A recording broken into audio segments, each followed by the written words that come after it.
Good afternoon, and thank you for joining us on Belfast Live. We're here with Dr. Chada, Northern Ireland's Deputy Chief Medical Officer, to talk about the latest on the vaccine rollout. Dr. Chada, thank you for joining us.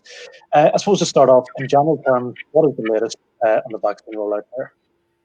Well, first of all, Ryan, thank you very much for talking to me today. And it's a really nice situation to be in order to try and explain a little bit about what's going on in terms of the vaccine rollout. I mean, obviously, this is something which is of great interest to everyone, really, in Northern Ireland, across the island of Ireland and the UK, and indeed globally, because obviously what we're currently embarking on, or indeed have embarked on, is one of the biggest public health interventions in modern history, which is, of course, the rollout of the COVID-19 vaccination. Now, just in terms of what's been happening in Northern Ireland, I'm sure people that are sort of watching and listening today will realise that Northern Ireland embarked on this very exciting journey, and indeed a very important journey, back in the end of last year, and it's been gathering pace now since then at quite a rate of knots. I was just sort of looking at some sort of figures today, and again, these almost change by the minute because our rate of rollout is so rapid here in Northern Ireland. But we've already conducted over 400,000 vaccinations in Northern Ireland, and almost 375,000 people have had at least their first dose. So I think it's a very sort of exciting time for us, but a very important time, and a time obviously of great seriousness, because we do want to get this right and protect as many people as possible.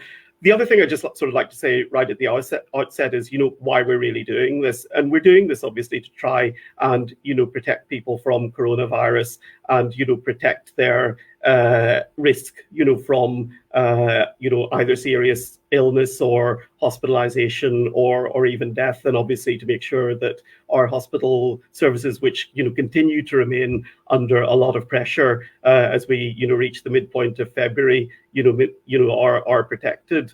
And we've been trying to reach those that really are the ones that would be most affected by the virus. So people will know that we've been working through the JCVI, the Joint Committee of Vaccination and Immunisation, guidance on this as systematically as we possibly can. So obviously we started with the very elderly age groups, including as well people that were living in care homes, health and social care staff, and then working our way down the groupings, and now getting into the grouping of clinically extremely vulnerable people as well. So as I say, the rollout has been carrying on at pace in Northern Ireland.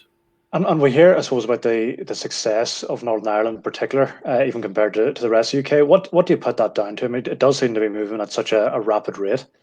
Well, I think that what I would really put it down to is that we have absolutely fantastic people that have been working on the vaccination program here. Now, we're very lucky in our health and social care system because we have so many dedicated staff. The linkages are very good. People tend to know each other, and we're very just good at Northern Ireland at getting things done. Basically, when we have to roll our sleeves up and actually do something which is important, for the health and well-being and the overall integrity of our country, I think we're the people to do it. So it's been a huge effort, not just by people here in the Department of Health, but working across all the different sectors, all our colleagues, for example, in the health and social care sector.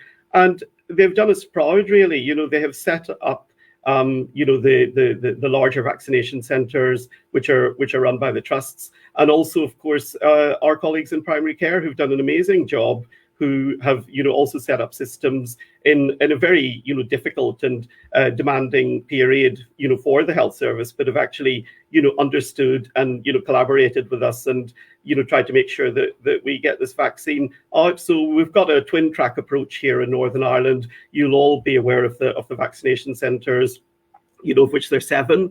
And then, of course, we're getting to those, parts of Northern Ireland which are more difficult to reach, so that, that's local GPs, where people can go for their vaccination. And also, of course, people that are housebound, so we're trying to reach them as well, through primary care. So I think it's just been an absolute, effort by everyone, and it's a big tribute I think, to colleagues, across the sector, not only in health and social care, but the support that they've had, say, for example, by local councils and in leisure centres to get this set up. And, people have actually volunteered as well to become vaccinators. So there's lots of retired people that have done that, people that want to do their bit, they've undergone the training.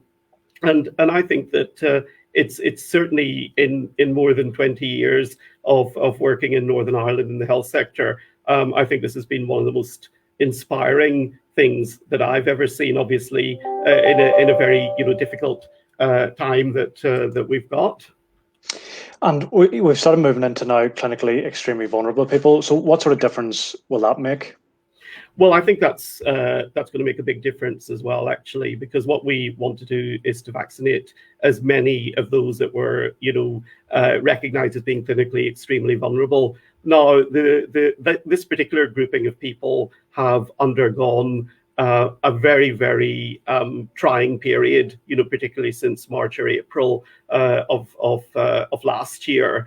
And, the clinically extremely vulnerable have been advised that, they should, be even more rigorous in terms of, their restrictions than other people. And of course, there was a period back in the spring where, they were advised even really not to go out. And it wasn't until the summer that, in fact, they were advised that it was safe for them to go out and have some exercise. Now, we know that this group of people, if they contract COVID, are much more likely to have perhaps, potentially a serious outcome. So that's why the Joint Committee of Vaccination and Immunisation have put them very high up in terms of, their prioritisation for the vaccination. So what we actually really want to do is to make sure now that we reach them as quickly as possible.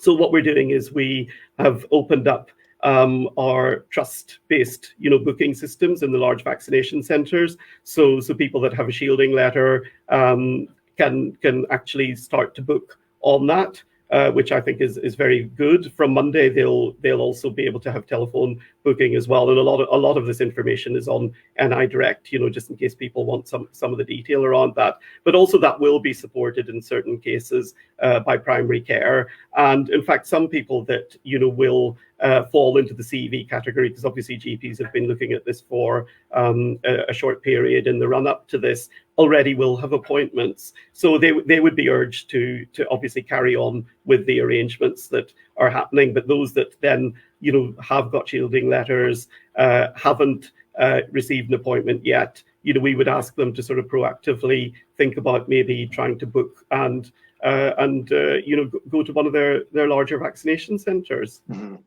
And there'll be a lot of people watching this who don't fall into vulnerable categories, either by age or by a particular illness, etc. When do you realistically think that, I suppose the rest of the population who don't fall into these high priority groups will begin to see vaccinations roll out here? Well, thank you very much for asking that, Ryan. I mean, I think one of the messages that I really want to give to people in Northern Ireland is that, well, first of all, we have vaccinated over 400,000 people, are certainly given 400,000 vaccinations. Nearly 375,000 have had a first vaccination. So I think that's really important. We are getting, a flow of vaccines in, which we will use to systematically vaccinate people as they fall into the priority categories. Now, we've already started vaccinating people between the ages of 65 and 69. We've had huge success in vaccinating, people a lot older than that as well. The clinically extremely vulnerable group, there's going to be a very, very big push on that now in the next, couple of weeks or so. So that's why we've actually decided to use the system, as efficiently as possible, because we're really keen to get out to that group. And then we will work our way down into other groups, basically those with underlying conditions, for example. So it would be the sort of people, not exactly the same, but, sort of broadly those people that have underlying conditions that, would be used to receiving perhaps a seasonal flu vaccination. Mm-hmm. But there will be obviously some slight, alterations according to the guidance around that. So we will be getting to people, and also we'll be working our way systematically down the age groups as well. And then in terms of just, sort of looking forward into the next month or two, I think as we get certainly into the spring, we should have been able to vaccinate quite a large proportion of people with underlying conditions who are clinically vulnerable, and also over the age of 50 as well. Mm-hmm. Mm-hmm. And just as a final question, the NI executive is due to meet to discuss restrictions on Thursday, and I suppose decide whether they remain or if certain things are eased. I suppose in general terms, at what point do you think we'll be in position to start easing things? Is it as soon as potentially, mid-March or around mid-March, or do we need to wait longer? Just I suppose given the success of how the vaccine program has been rolling out. Well, thanks very much, Ryan. That's a a good question to be asking, because I'm sure that that's the sort of thing that's on the mind of everyone at the minute, because obviously everyone throughout Northern Ireland has had to abide by restrictions, and their lives haven't been as normal in terms of the way that they would have wanted it. So everyone has had to go through that, and it's been very trying, and it's also still a huge tribute to the people of Northern Ireland in the way that they've borne that largely with a great sense of personal fortitude. So that's something that I think we all are very much aware of. I mean, in terms of the virus itself and really what's happening, if you look at the trajectory of the virus, it is starting to come down now, but that's because we've had very, very rigorous conditions over the last couple of months or so, particularly since Boxing Day.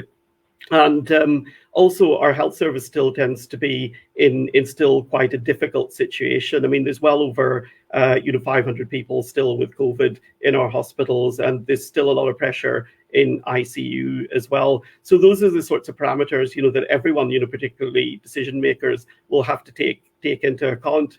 I think the other thing is that we're also dealing with new variants of the virus, which is something that we probably couldn't have predicted several months ago. And as people know, the new variants are more transmissible. So we have to just sort of keep on doing what we're doing. Now, that doesn't mean that there will not be changes that will allow some form of easement, but that will ultimately have to be a decision for the executive and for individual ministers. But just in terms of really what we know about the virus and the way it's transmitted, I mean, we've had made some really, really good progress over the last couple of months. So anything that does happen would have to be very, very carefully calibrated in terms of what the effects are going to be on potentially the virus resurging again, because we want the R number to stay below 1. If it stays below 1 for a sustained period of time and for as long as possible, that means that we start to get the numbers of new cases down.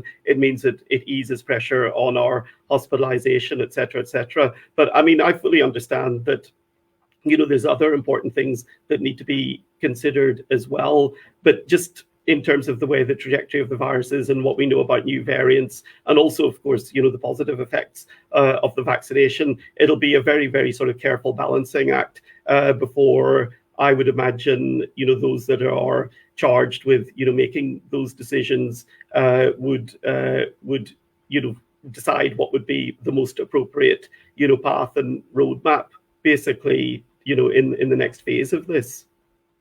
Dr. Chada, thank you very much for speaking to Belfast Live. Thank you very much indeed.